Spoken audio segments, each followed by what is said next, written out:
Self-driving көліктеріндегі жасанды интеллект, яғни өздігінен жүретін машиналардағы жасанды интеллект. Сәлем достар, бұл Македев 1 минутта жасанды интеллект тақырыптарын талдау сериясын жалғастырамыз. Бүгін біз қызықты әрі болашаққа жақын тақырыпты талдаймыз. Self-driving көліктердегі жасанды интеллект.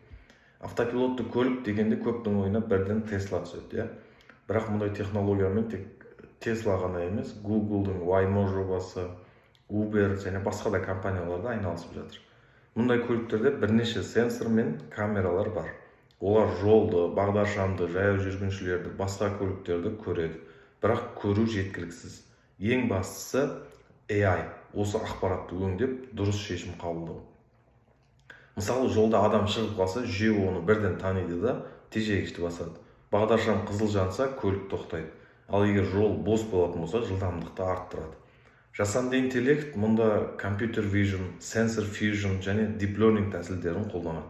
Яғни ол камерадан, радардан, лидардан келген деректерді біріктіріп, нақты шешім шығарады. Қазір self-driving көліктер кейбір елдерде сынақтан өтіп жатыр.